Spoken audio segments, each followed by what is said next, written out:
Hey guys, welcome on back. So, scorcher out here today. Last we left off was yesterday. For you guys, it was like 2 weeks ago. For me, it was yesterday. Having battery charging issues. I pulled this off of the 200 6-cylinder that I got sitting in there. She's a GM model, 2-wire, single wire, 1 wire, and the ground. They have bracketry and everything already made up for me off of the 200, so hopefully that'll all work. We're going to try and get this installed, see if we can't get our battery solvent. You know where the battery charges. We're going to see if we can't get that resolved.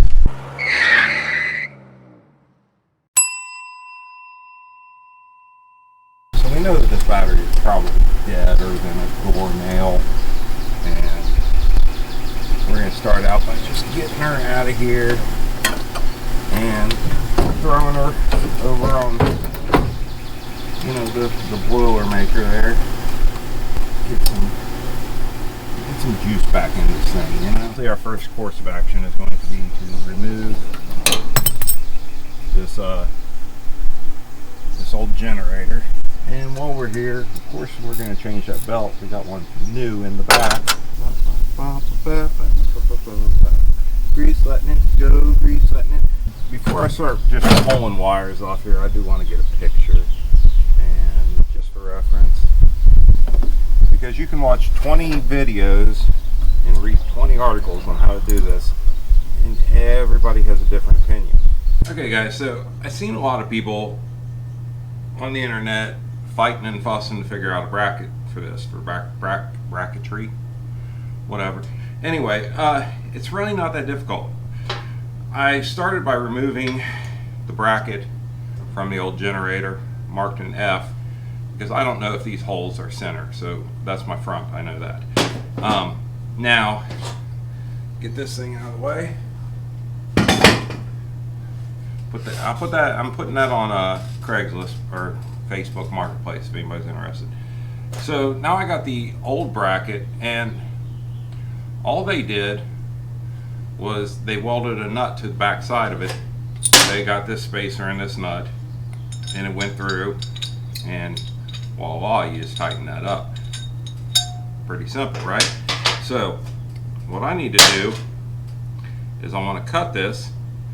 I'm going to figure out the spacing, and I'm just going to weld it in there, drive my nut through there, and then this whole bracket will mount back up.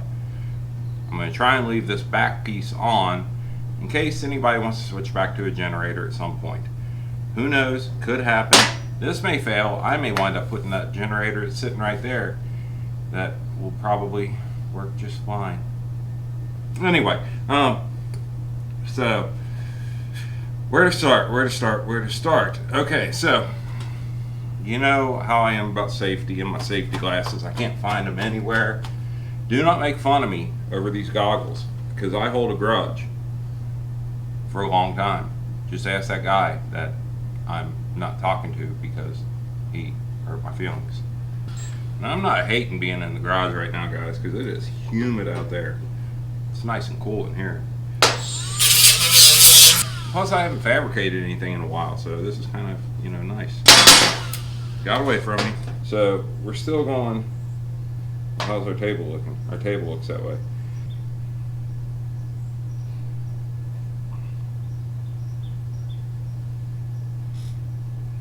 Okay, so we're right there. Come down here. So we're a little high. So we gotta take a little bit off this. Now y'all have heard me talk about these a million times. Cubitrons by 3M. These are, I don't know what they're, it's 36 grit. There's 15 of them in a box.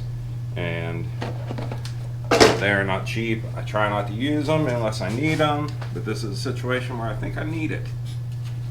Get you out of there. This is a little Harbor Freight jobber. They work good for their intended purpose, but to really remove material, these 3Ms, you can't beat them. They're like ceramic coated or something. I don't know. I'm not sponsored. I ain't telling you buy them. I'm just saying I like them. Well, hey guys, where y'all been? My camera actually died. It overheated. So this is what I came up with. This is my bracket. Should work. I don't see why it wouldn't. Let's go back outside. Let's get the bracket set up. That battery's about to die anyway. While I got this out, I'm gonna go ahead and lose stuff, but I'm also going to, where'd it go? There it is. I'm gonna go ahead and hook this ground up so I don't have to get down there and fight with it later. Alright guys, so our pulleys are dead lined up now. I mean, they couldn't get any better. I need to put the fan back on. I had to take the fan off because this water pump bolt is what this pulley had to mount, pulley adjuster had to mount to. Alright, so with this bracket on there, I've got it extended all the way out, and I've still got quite a bit of play in my belt. So I'm going to have to extend this bracket. Here's basically what I'm doing. I'm taking this bracket. This was the original off the 63. This was off the 200. It's the original bracket as well. It's stamped Ford. But I'm going to cut it, and you get what I'm saying. I'm cutting this here, I'm cutting this there, I'm welding the two together. That should give me plenty more room to, you know, adjust. Hopefully, we'll find out, right? You know.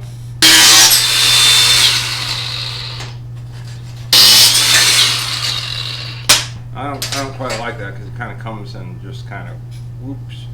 So I'm going to cut a little extra off this bottom section so I can push it in there and get more of a, you know, more of an angle.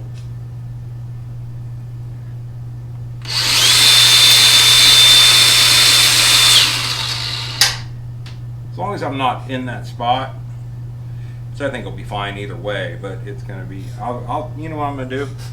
I'm going to clean it up. That's what I'm going to do. I'm going to clean up my welding and stuff. You heard it. First time ever.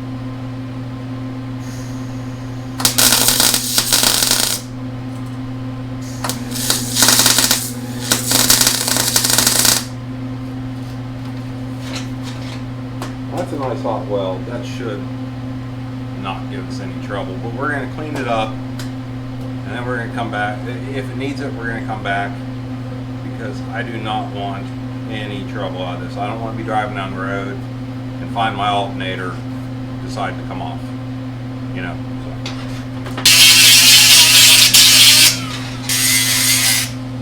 I'm going to send this off to the paint shop real quick, because, you know, I don't want crappy stuff on my car.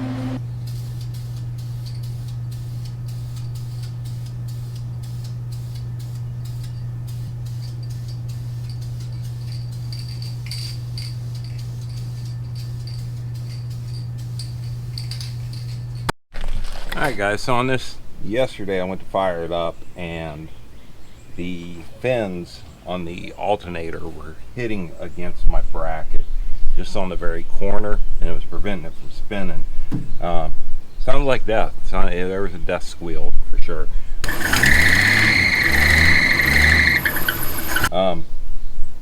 So what I did was I took the bracket back off, and I just shaved it down a little bit.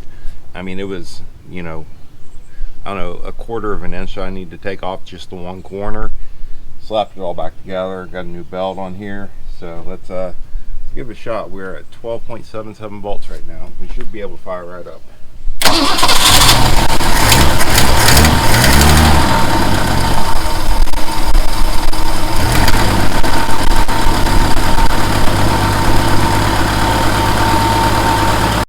Alright guys, so I didn't want to leave off, and I kind of forgot that I didn't really go over wiring much, but so when you disconnect everything from your generator, let's start over here first. You're going to have you have this wire here that came from your generator. Now that wire is for your ignition. These other wires, these two wires here, I got a yellow, I don't know, they're yellow and they're either yellow and black, or they're just yellow and old. This is a ground wire. I went ahead and grounded it, you know, why not? But leave that hooked up. Now you're going to come over here to your where's it at? You're going to come over here to your voltage regulator. Now on the top here, you're going to have two wires connected. One wire is going to your ignition inside, the other one is going over there to your starter solenoid. You want to go ahead and pull those off there, and you're going to connect those two wires like that. Now that's all you need to do. You're eliminating your voltage regulator at that point, and I'll show you what kind of amp or what kind of voltage we're getting through the alternator, which is, you know, right there. Nice new alternator. I'm running an A35 belt. So if you come over here, I got the multimeter hooked up on the battery, and I am pulling 14.2 amps. That's just at idle.